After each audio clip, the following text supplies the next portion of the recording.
90 का दशक बॉलीवुड का वो दौर था जिसे हर कोई याद करता है। उसी समय कई ऐसे बेहतरीन सिंगर हुए जिन्होंने अपनी आवाज से हर किसी को दीवाना बनाया। ऐसी ही एक गजब की सिंगर अनुराधा पौंडवाल के बारे में हम आज कुछ अनसुनी अनकही बातें आपको बताएंगे। पर उससे पहले अगर आपने हमारे इस चैनल को सब्सक्राइब नहीं किया है तो सब्सक्राइब कर लीजिए और बेल आइकॉन को दबा दीजिए ताकि हमारे सारे नोटिफिकेशन आप तक आसानी से पहुँच सके।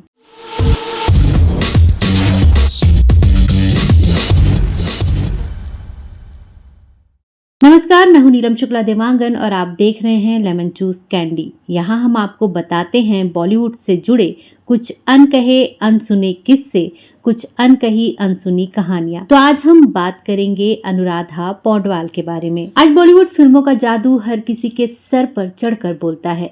वहीं हमारी फिल्मों को कामयाब बनाने में संगीतकारों का बेहद अहम किरदार रहा है। बॉलीवुड में अब तक न जाने कितने ही ऐसे सिंगर हैं जिनकी आवाज का जादू दर्शकों पर खूब चला। ऐसी एक सिंगर के बारे में हम आपको आज की इस स्टोरी में बताने जा रहे हैं, जिन्होंने अपनी पहचान बनाई भी और सालों पहले खो भी दी।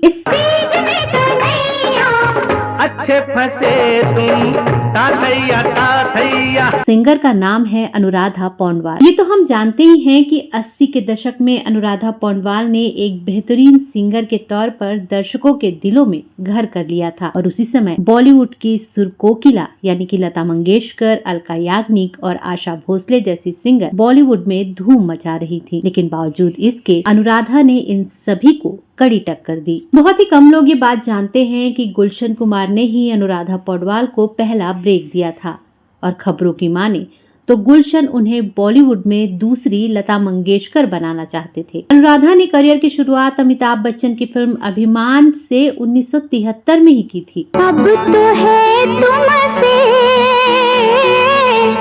हर खुशी अपनी, जिसके बाद उन्होंने कई बड़ी फिल्मों में अपनी आवाज का जादू चलाया। अनुराधा ने उस दौर के हर बड़े म्यूजिक कंपोजर और निर्माता निर्देशकों के साथ काम किया। 80 और 90 के दशक में गुलशन कुमार की कंपनी टी सीरीज सबसे बड़ी म्यूजिक कंपनी थी। हर सिंगर उनके साथ काम करना चाहता था। इसीलिए अनुराधा पौंडवाल ने भी अपने करियर को नई बुलंदियों पर पहुंचाने के लिए गुलशन कुमार से हाथ मिला लिया। उसके बाद उन्होंने आशिकी, दिल है की मानता नहीं और बेटा जैसी कई सुपरहिट फिल्मों में गाने गाए, जिसके लिए उन्हें लगातार 3 फिल्म फेयर अवार्ड से नवाजा गया। अनुराधा की कामयाबी के साथ साथ बॉलीवुड गलियारों में गुलशन कुमार और अनुराधा के अफेयर की खबरें भी आग की तरह फैलने लगी। दूसरी तरफ अनुराधा सभी म्यूजिक कंपोजरों की पहली पसंद बनती जा रही थी। म्यूजिक कंपोजर ओपी नैयर ने तो अपने एक इंटरव्यू में ये भी कह दिया था कि लता का दौर अब खत्म हो चुका है, अनुराधा ने उन्हें रिप्लेस कर दिया है। वहीं गुलशन कुमार ने अनुराधा पौंडवाल से ये कह दिया कि वो उन्हें दूसरी लता मंगेशकर बनाएंगे। लेकिन तभी उनके एक फैसले ने फिल्म इंडस्ट्री में हर किसी को चौंका दिया कि वो अब सिर्फ टी सीरीज के लिए ही गाने गाएंगी। उनके इस फैसले के बाद से लोगों को यकीन हो गया कि गुलशन और अनुराधा का अफेयर वाकई में चल रहा है। हालांकि इन खबरों को दोनों ने हमेशा ही नकारा था। अनुराधा ने यह फैसला लेकर खुद के करियर को तबाह कर लिया।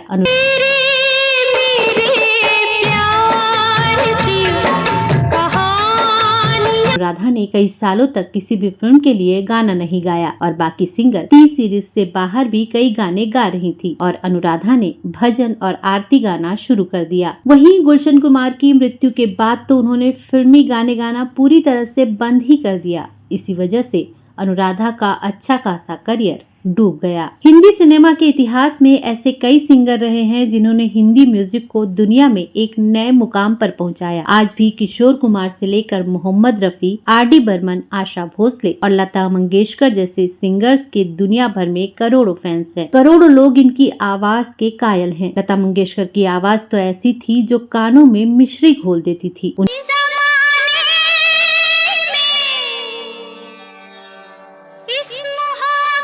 उन्हें स्वर कोकिला कहा जाता था। लेकिन इन सभी सिंगर्स के बीच एक और सिंगर रही हैं जिन्होंने दशकों तक अपनी आवाज का जादू बिखेरा और वो है अनुराधा पौंडवाल।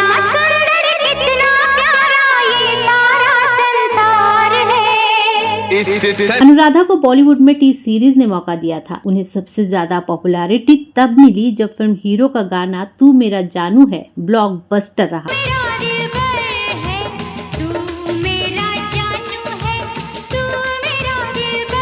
ये 1983 की बात है। इसके बाद 80 के उस दशक में अनुराधा पौडवाल ने एक के बाद एक कई गाने गाए जो हिट रहे और उन्होंने खुद को इंडस्ट्री की बड़ी सिंगर्स में शुमार कर लिया। बाद में अनुराधा पौडवाल ने टी सीरीज के मालिक गुलशन कुमार के साथ हाथ मिला लिया और उनके लिए कई ब्लॉकबस्टर गाने और म्यूजिक एल्बम दिए। गुलशन कुमार भी अनुराधा पौडवाल के टैलेंट से हैरान थे। पता है कि अनुराधा पौडवाल ने एक बार ये दावा किया था कि उन्होंने एक दिन में लता मंगेशकर से ज्यादा गाने गाए हैं। यही नहीं, उन्होंने लता मंगेशकर और आशा भोसले पर मोनोपली के भी आरोप लगाए थे। अनुराधा पौडवाल का ये बेबाक अंदाज उन पर भारी पड़ा क्योंकि इंडस्ट्री के लोग और म्यूजिक डायरेक्टर्स लता मंगेशकर और आशा भोसले को नाराज नहीं करना चाहते थे। इस वजह से लोगों ने अनुराधा पौडवाल को नजरअंदाज करना शुरू कर दिया। लता मंगेशकर संग अनुराधा पौडवाल का ये विवाद तब और बढ़ गया जब स्वर कोकिला ने अनुराधा पौडवाल के गाए कुछ गानों को डब किया। रिपोर्ट्स की माने तो लता मंगेशकर ने अनुराधा पौडवाल के गाने मैं तेरी दुश्मन को डब किया था। मैं तेरी दुश्मन लेकिन विवादों के बीच अनुराधा पौडवाल शाइन करती रही। कविता कृष्णमूर्ति भी अनुराधा पौडवाल को ही अपने दौर की बेस्ट सिंगर बताती थी। अनुराधा पौडवाल जब अपने करियर के पीक पर थी तो उन्होंने तय किया कि अब वो सिर्फ टी सीरीज के लिए गाने गाएंगी। यही फैसला उनके करियर पर बुरा असर डाल गया। अनुराधा अपने इस फैसले से बंद कर रह गयी और वहीं उनकी राइवल अलका याग्निक ने नदीम श्रवण से लेकर अन्नू मलिक समेत कई म्यूजिक कंपोजर और सिंगर के साथ खूब गाने गाए। धीरे धीरे वो अनुराधा से भी ज्यादा सफल हो गई। उधर टी सीरीज के साथ लंबे एसोसिएशन और सिर्फ उसी लेवल के गाने गाने की वजह से अनुराधा पौडवाल का गुलशन कुमार के साथ नाम जोड़ा जाने लगा। चर्चा होने लगी कि अनुराधा पौडवाल और गुलशन कुमार का अफेयर चल रहा है। ये सारी चीजें अनुराधा पौडवाल के करियर पर बुरा असर डाल रही थी। 1985 में अपने गुरु लक्ष्मीकांत प्यारेलाल के लिए गायन के अलावा उन्होंने देवानंद की इसी नाम की फिल्म में हम नौजवान और महान संगीतकार R.D. बर्मन के लिए सुरेश वाडेकर के साथ राजेश खन्ना की आवारा बाप में मधुर न होती दोस्ती तुमसे भी गाया। होती दोस्ती तुमसे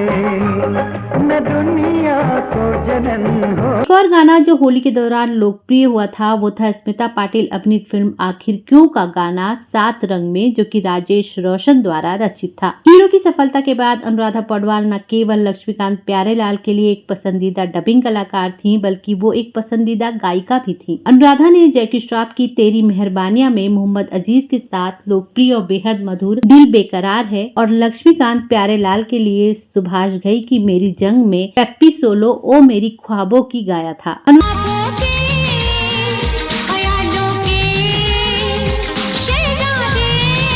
अनुराधा का सिंगिंग करियर तब और गर्त में चला गया जब उन्होंने फिल्मों में गाना गाना छोड़कर सिर्फ भक्ति गीत, भजन और आरतियां गानी शुरू कर दी। उन्होंने खुद को बॉलीवुड से दूर कर लिया। रिपोर्ट्स के मुताबिक अनुराधा पौडवाल ने करीब 5 साल तक ना तो किसी म्यूजिक कंपनी के साथ काम किया और ना ही किसी फिल्म में कोई गाना गाया। अनुराधा पौडवाल जब कुछ साल पहले द कपिल शर्मा शो में आई थी तो उन्होंने खुलासा किया कि आखिर क्यों वो भजन और भक्ति गीत गाने लगी थी। अनुराधा पौडवाल ने कहा था कि फिल्म इंडस्ट्री में हमेशा या तो डायरेक्टर्स और प्रोड्यूसर्स के मूड पर गाने मिलते हैं या फिर किसी फिल्म के हिट होने पर या हीरो हीरोइन उनके मूड पर गाने मिलते हैं। तो मुझे थोड़ा सा इनसिक्योर लग रहा था और भक्ति भजन मुझे हमेशा से अच्छा लगता था, इसलिए मैंने बॉलीवुड छोड़कर भजन भक्ति गीत गाने शुरू कर दिए। भक्ति भजन में हमारे पास बहुत सारा मटेरियल है, तो आप डेडिकेशन के साथ नहीं करो तो इतना समय नहीं दे पाते। जिस समय मेरी पॉपुलैरिटी पीक पर थी उसी समय मैं भक्ति संगीत की ओर मुड़ गई थी। लगभग 5 वर्षों के बाद उन्होंने 1996 में अपने प्लेबैक करियर को फिर से शुरू किया। इतिहास में अलका याग्निक के गानों की डबिंग के विवाद से भी उनकी वापसी हुई। उन्होंने अपने पुराने संगीत निर्देशकों के लिए कुछ हिट गाने गाए, लेकिन उनकी वापसी का स्वागत हल्का था और अलका याग्निक पहले से ही रानी मधुमक्खी के रूप में लंबे समय तक समान शक्ति के साथ किसी भी प्रतियोगिता का विरोध करने के लिए पर्याप्त थी। उनकी वापसी के मात्र 1 साल के भीतर उनके दोस्त और साथी संगीत मुगल गुलशन कुमार की बेरहमी से हत्या कर दी गई और